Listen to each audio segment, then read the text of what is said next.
Welcome back to the channel, guys. Sounds Good 88 here. So I hope everything is doing okay now. So yan,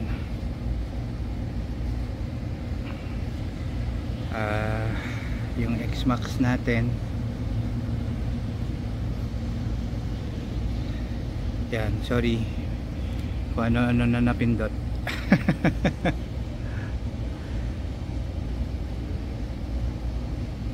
So ano ba nangyari? Well, maraming nangyari, no? Pero dito muna tayo sa what do you call that, sa feedback doon sa mga ginawa natin sa sa X-Max natin, which is yung most recent was yung tuning throttle body, tapos nilakayan yung throttle body, tapos yung air intake nilakayan din. So yung most recent video was, sorry guys, heads up ha, ano tayo ngayon, medyo matagal tong video kasi sasagutin natin yung mga issues, yung mga nagtanong na subscribers natin, and of course sa shout out natin sila. So heads up guys, medyo matagal to, pero sisiguraduhin ko na maraming kayong matututunan dito, or may matututunan kayo with this. So okay, so yun, kwento ko, going back, no, what do you call that,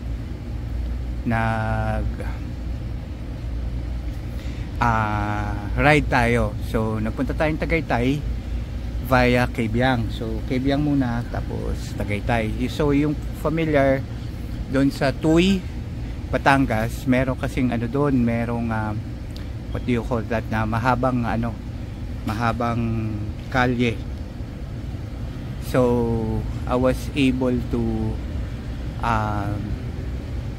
sagad. Okay, so yung sagad na kaya ko. So we were like 19 na nag-ride, 19 people. So iba-iba, may stock, may kargado, may naka-rebor, may X-Max, may N-Max, may Aerox. So mga ganon. So I was able to test yung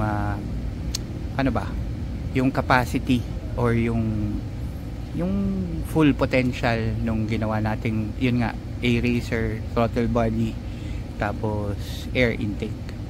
So with all honesty, para siyang ibang bike. Yun yung naramdaman ko sa kanya. Para siyang ibang motor dun sa power output, dun sa binigay niyang power. So I was really surprised. Though before this video, 'di ba, tatakbo ko dito, kaso kasi medyo, like I've mentioned, 'di ba, medyo kinabahan ako doon kasi nga gabi and maliit yung kalye. So yung sa nag-ride kami papuntang Tagaytay via Cabiang, mahaba yun parang mga 20 or 15 to 20 kilometers na straight, tapos malawak yung kalye. So I was able to kumbaga release the power nung ginawa ko. And ito surprisingly, para siyang ibang motor. Yun yung na-feel ko sa kanya. Kasi yung power niya talaga, ramdam ko kumbaga, na-satisfied ako dun sa arangkada, gitna, dulo. So I was able to talagang yung Basta yun, todo, ibira ng walang alinlangan, walang hesitations for me to do that thing. So kasi nga malawak yung kalye and marami naman kami, so may mga nauuna sa akin dun sa start ng pagtungtong ng Tuy Batang, ewan ko if I'm pronouncing it correctly. So yun, so yung sila ano kasi may mga MDL, so sila yung ano ko, pinauna ko. Tapos nung na-build ko na yung confidence ko, yun, binira ko na siya. Last update ko na to with the tuning that I have done. Kasi on this video, sasagutin ko yung most ng alam ko na masasagot ko and masishare ko sa inyo. Again, hindi ako nagtatago. A-Racer, throttle body na 40mm, and of course yung kapartner yun yung Ram Air na 40mm. Tapos sobrang ano, paano ba, amazing. I was really surprised yung ganon. I was kasi dati hindi na ako takot kay Paula pagka full throttle ko siya. Hindi na ako natatakot kahit half throttle yung ganon.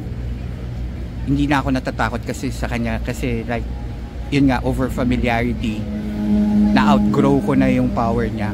Pero this time, sabihin ko sa inyo guys, yes, alam ko medyo pricey siya, no, when yung sa Pasko so not the remap thing pero we'll go on to that later.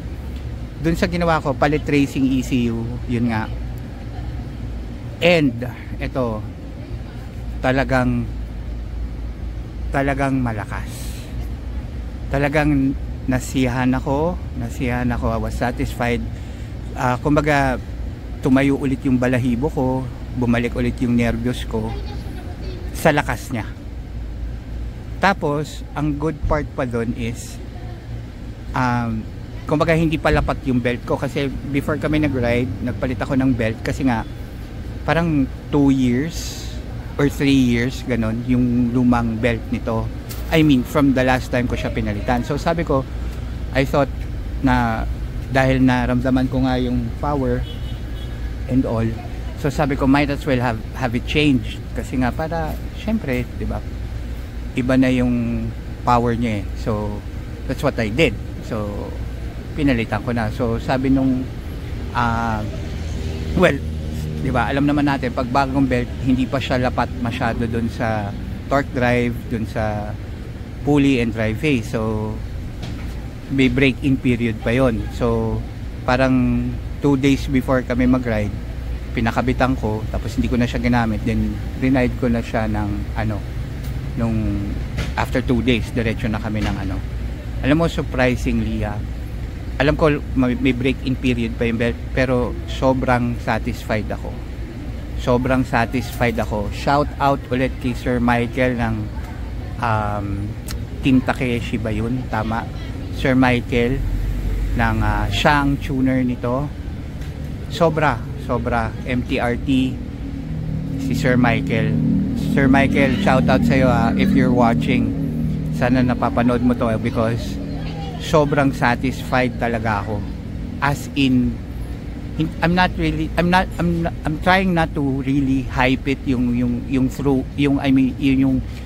totoong nararamdaman ko. Pero kasi I want this, yung mga videos ko, gusto ko siya yung pinaka normal, and kasi may tendency ako maging hyper, because baka sabihin nyo hina-hype ko lang no, as in talagang malakas.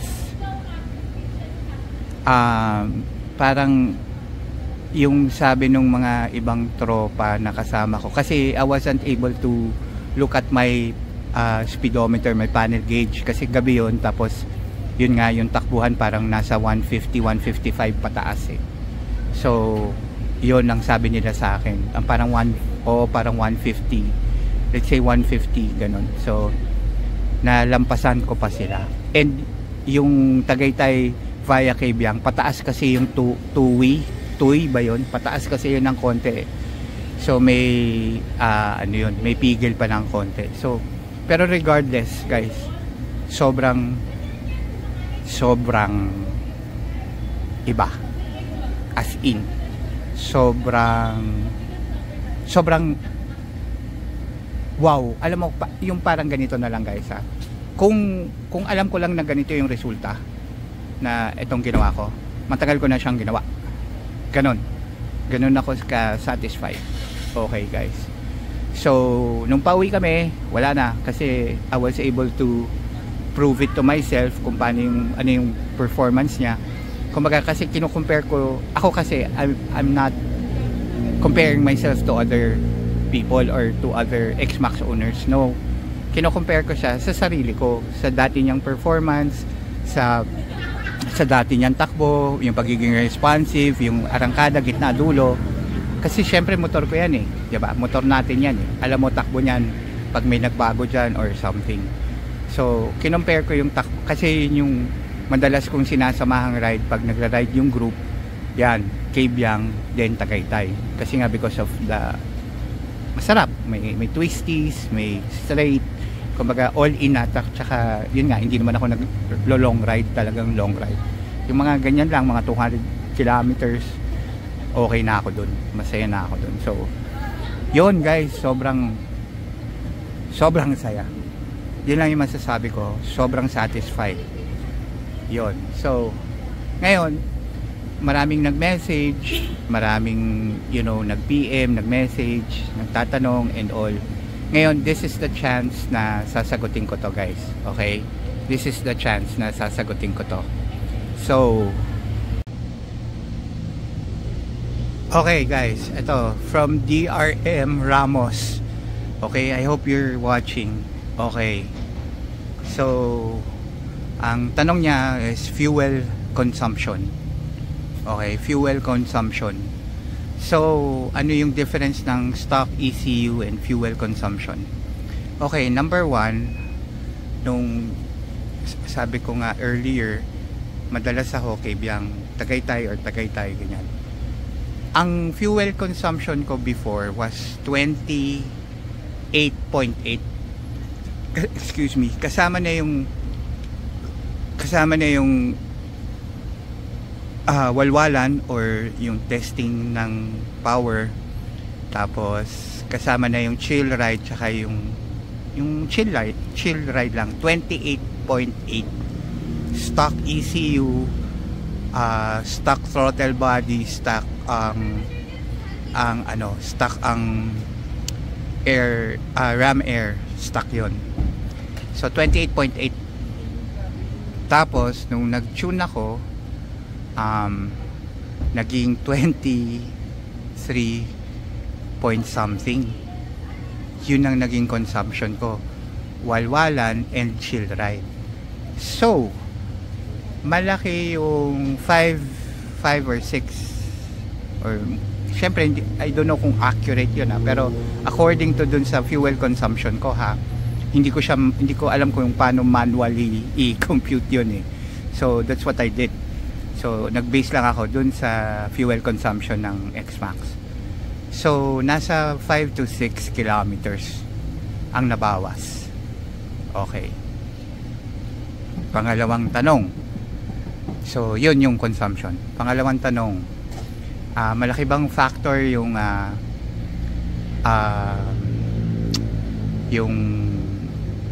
weight ng rider? Again, shout out sa iyo DRM Ramos.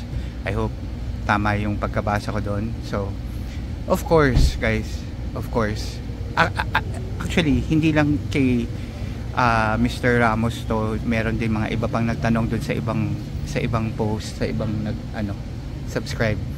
Hindi, of course guys, kasama yung weight, kasi 'di ba may tinatawag tayong power to weight ratio, 'di ba? So kaya 'di ba yung mga pang-drag ginagawa nilang lighten, yung mga superbike, yung mga sports bike, 'di ba, yung aluminum frame and all instead of steel frame, 'di ba? Yun din yung reason ko bakit ako nagpalit ng Akrapovic, nagpalit ako ng Forge CNC mags, kasi hinabol ko muna yung power to weight ratio ko. The more na magaan yung motor, the more, instead na nahihirapan yung motor na galawin or paanda rin siya kasi because of the weight, 'di ba? Parang 'di ba? Parang for example, kukuha ka ng bato, 'di ba? Kuha ka ng hollow blocks, pag binato mo 'yun, malamang diyan lang, 'di ba? Diyan lang sa tapat mo 'yun. Mabigat eh. Tapos pagod ka pa.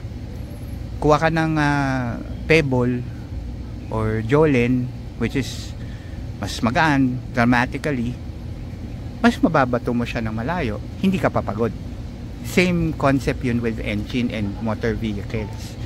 So the lighter the vehicle, the lighter the motorcycle, hindi siya stress na ibato yung weight niya, weight ng rider, weight niya itself.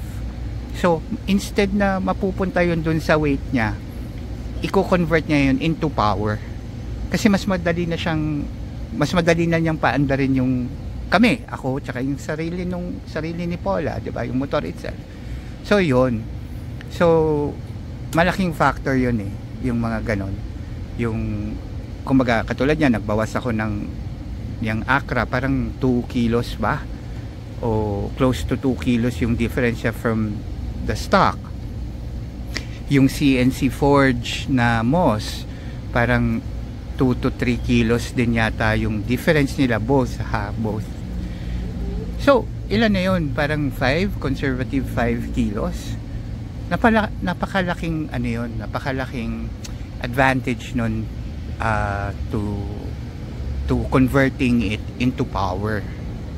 Yun. Third question, sorry kung kung hindi sunod-sunod. Okay, third question, importante ba yung tuner? Okay, dito ko napapasok yung remap and changing the ECU into stock ECU into racing ECU. Okay. Like I've mentioned previously, hindi ako against sa remap. You know, kasi motor nyo yan eh. Choice nyo yun, pera nyo yun, budget nyo yun, decision nyo yun. It's yours to decide, di ba? For me, ito yung route na tinik ko. So yung tuning, kasi sabi ni Mr. Ramos, nagpalit daw siya ng ECU na A-Racer, tapos parang nagka-problema, parang naging reach, and then parang may palya. Okay, Sir Ramos, no, sorry to hear that, but sa akin kasi napaka-importante nung tuner, regardless kung may budget ka pang palit ng A-Racer, second hand or brand new, or magre-remap ka lang. Okay, importante yun, sobra. Like yung na-experience mo, di ba? Sabi mo nagpalit ka, sir, ng A-Racer, pero the result was not really pleasing. Yun. So I don't know kung kanino ka nagpa-tune or whatever, I have no idea. But ako dito sa channel natin, sinasabi ko talaga honestly kung ano mo yun, kung ano yung nasihan ba ako, pangit ba, or what not. So napaka-importante yun nun, guys. Kung magpapa-remap ka, magpapalit ka ng racing ECU, tuner. At ito, guys, follow up, tuner, meaning sa akin, importanteng idadino tune yun. Again, it's your bike, it's your rules, diba? Nabanggit ko yun. Sa akin kasi, I'd rather gumastos na dun sa dyno tuning kasi accurate yun. Computer na yun eh. Nakasalpak na yun dun sa bang sensor, binabasa na niya yung AFR, yung air fuel mixture niya, and nakaprogram na rin dun.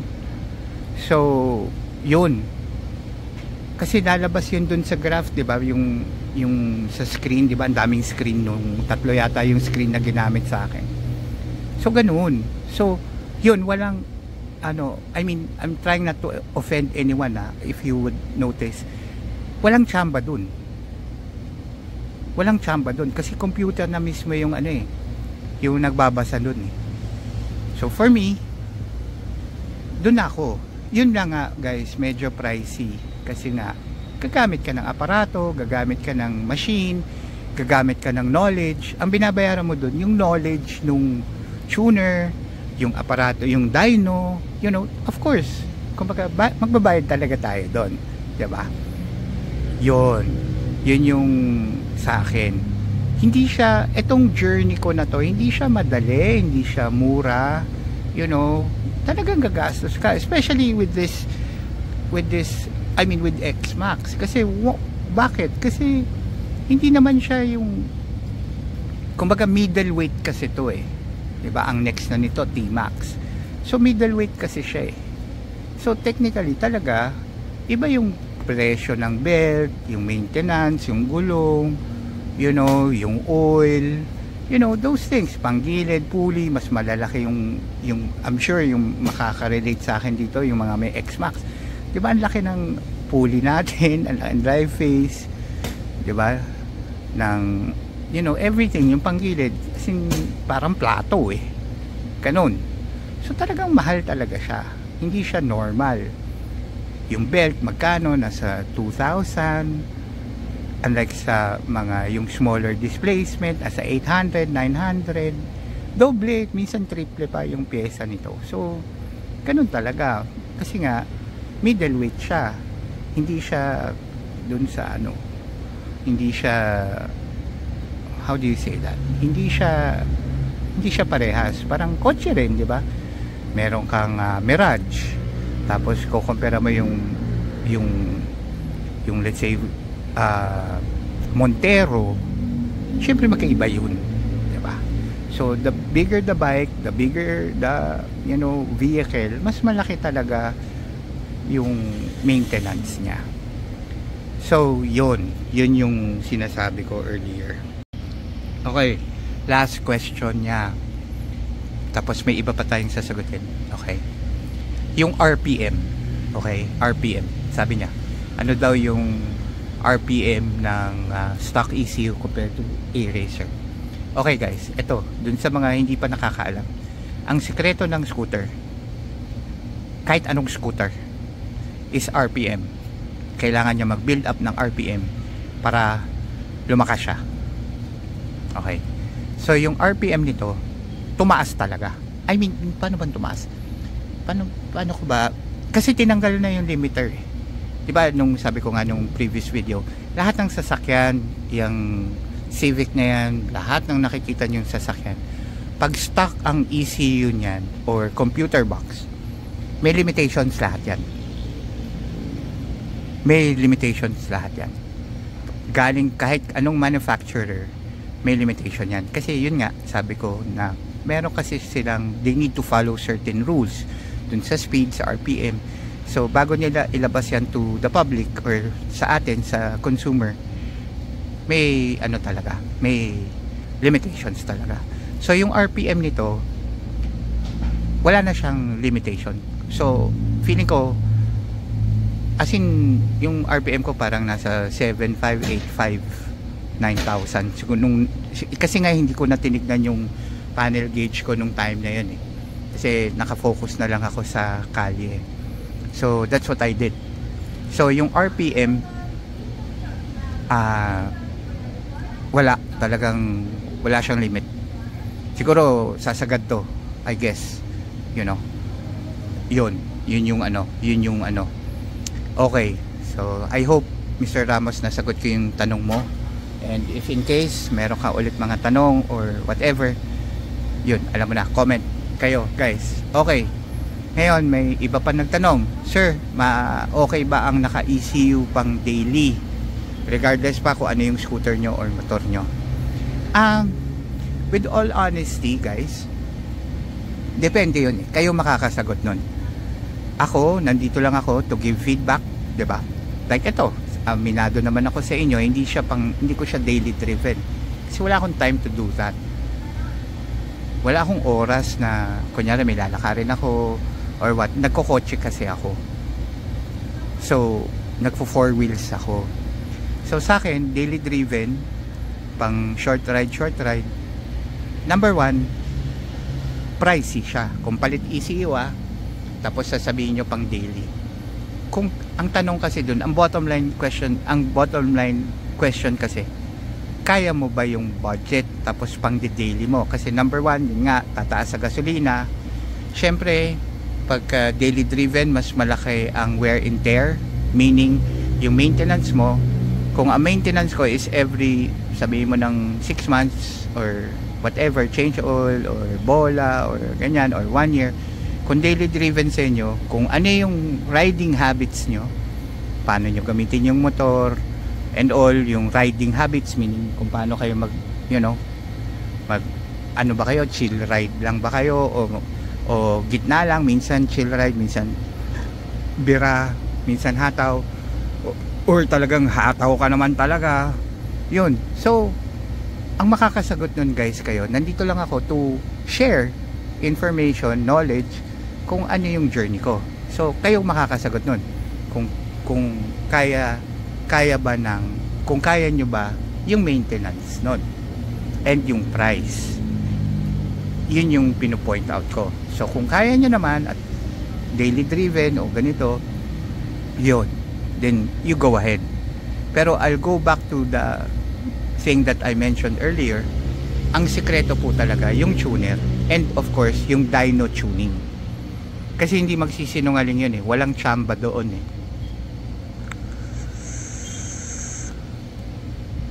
And ito pa pala, kaya ito guys kaya kung if you guys wondering, siguro some of you guys might think na, uy, ang lakas naman nung output, yung power output ni Southscoot 88. Guys, ito gusto ko i-consider nyo to kasi nga nagtono muna ako ng panggilid. Okay, nagtono muna ako ng panggilid. After ng panggilid, nag-less ako ng kaya kong i-less na timbang, yung in-explain ko earlier. Then hinuli ko yung dyno kasi alam ko mahal siya Alam ko anything na baguhin ko sa kanya, especially panggilid or pipe and everything, magsasampa ulit ako sa dyno So bayad na naman yun, 'di ba? So kaya ko hinuli itong dyno tuning. Ay, ito pa pala. Sorry, pasensya na. Ito pa pala. Fuel consumption, may mga nagtanong sa akin. Southscoot 88, nagpalit ka ba ng injector? Yan, isa pa pala yan, buti na alala ko, injector. Okay, so syempre hindi naman ako ganon kabihasa sa mga tuning or yan, yung mga ginawa natin, di ba? So kinausap ko honestly si Sir Michael, yung tuner natin. Tinanong ko sa kanya with all honesty, boss, sagutin mo nga ako anong dapat gawin. So naging honest ako sa kanya kung anong maganda and all, ganyan. Alam mo, sabi niya sa akin, boss, kung stock engine ka lang rin at hindi ka super stock, baliwala yung malaking injector kasi stock pa rin yung engine mo. Nung syempre nag-isip ako kasi nung umpisa ang plano ko lang talaga, ewan ko kung na-mention ko yun before plano ko lang naman talaga ECU lang dahil nagtanong ako, ang thank you again to Sir Michael, dahil nagtanong ako sa kanya, sir, kasi parang 3 to 5 days kami nag-uusap prior ko ginawa Sabi ko, Sir Michael, ano pa bang sa tingin mo dapat ko pang bilhin o gawin? Tapos sabi niya, tinanong niya muna ako, ano bang riding habits mo, ganito. Sabi ko, weekend warrior lang ako, boss puro lang ako, tambay, yung unwind, ganun lang, kape-kape kung saan. Sabi ko, yung mga ganun, yung kung ano yung riding habits ko, sinabi ko yung totoo. Sabi niya sa akin, boss, kung kaya mo pang bumiling throttle body na 40mm plus air intake na 40mm, yun ang sabi niya sa akin. Okay, so okay, syempre naniwala ako I got faith in him na sasabihin niya sa akin yung tama. Sabi ko, injector, boss, kasi nga yun yung common, di ba? I mean, I don't know, dun sa mga nakakaalam, I'm sure mag-agree kayo sa akin.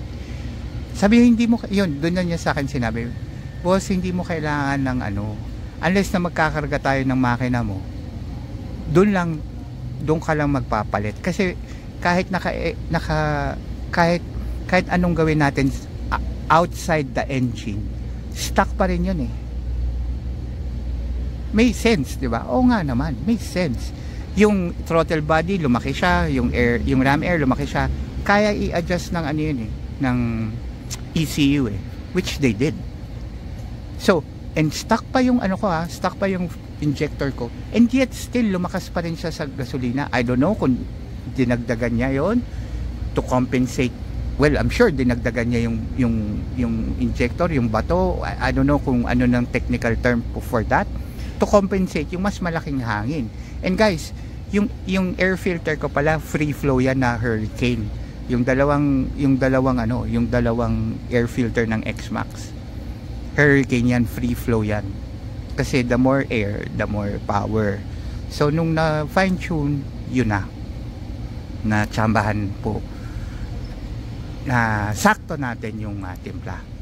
Kumbaga, sabi ko talaga kay Sir Michael nung nag-tune, sabi ko, boss, gusto ko pasiyahin mo ako So feeling nung na-drive, kasi ang tagal nun, December 21 ba or 22, parang nung January 14 ko lang siya na nagamit ng malayo ng freely na walang kaba.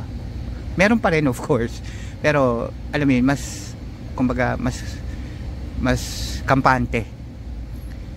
Okay, yun guys. So eto, last na. Okay,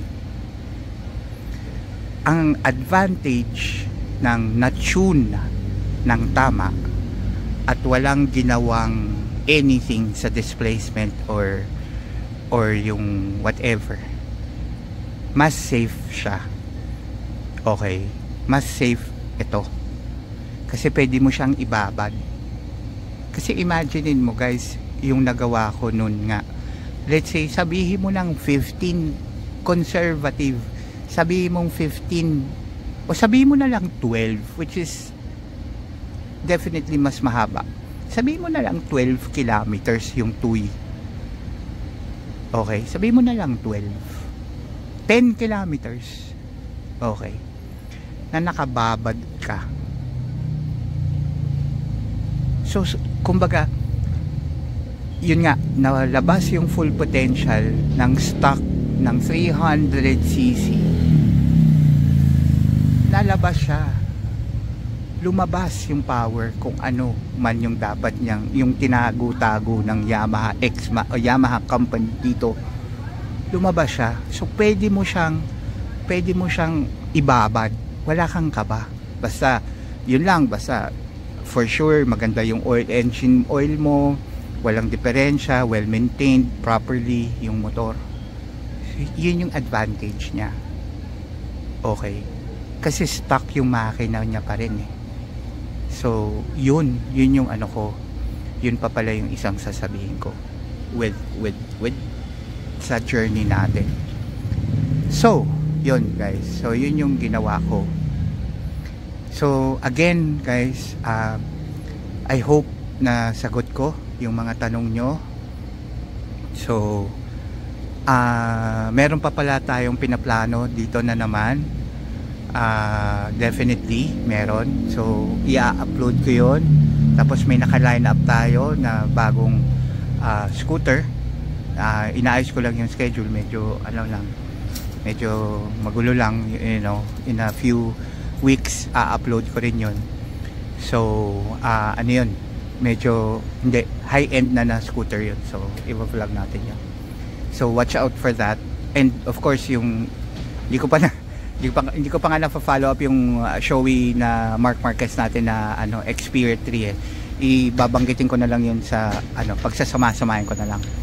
Pero yun guys, like I mentioned, para siyang ibang motor. Tsaka siya, galit siya. Parang yung RPM niya talagang mas gusto niya binibira siya, parang gano'n. Okay, so kung ano yung piga ko sa throttle, siyang niya, talagang malakas. Tsaka na-prove ko yun sa self ko nung nag-ride nga kami. Nakita ko para siyang ibang motor. Parang ibang displacement, parang ibang makina. ganun yung ano ko.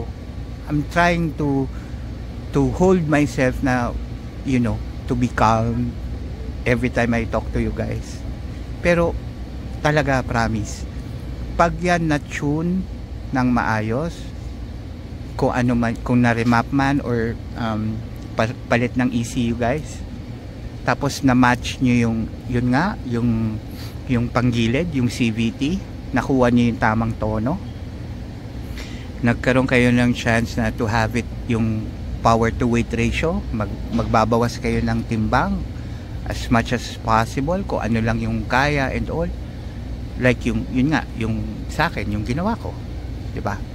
Panggilid muna ako, tapos after some time, yung meron ng naipon, nagbawas ako ng weight to the knowledge that I can, not naman to sacrifice ha, yung you know, yung sobrang sacrifice na to what you call that, to at stake yung safety, you know, yun. So yun, yung pipe, yung mags, yun. So yun yung yun yung sinasabi ko. So kasi baka sabihin nyo magkaiba tayo. Of course, lahat ng engine magkakaiba yan, kahit na-mention ko yun before. Even if parehas tayong Aerox, NMAX, TMAX, diba, XADB, XMAX, iba-iba pa rin ang kondisyon yan. Iba-iba pa rin yan. May mga slight differences pa rin yan. So yung sa akin, I'm only speaking for my bike and myself.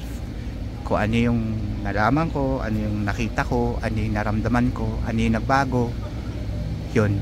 And luckily, yun nga, natsambahan natin. Again, take note guys, regardless, okay, regardless kung remap, change ECU, yung tuner po kasama yun dun. Kasi if everything, kung ang tuner mo hindi marunong or hindi magaling o humuhula, walang dyno, in short, tsatsamba, yun, you know, hindi mo, you might be happy, you might be content dun sa'yo, pero ang tanong, nasan yung graph ng dyno tuning? Ano yung gain mo? Ano yung sweet spot mo? Ilang horsepower ang dadagdag? Yun.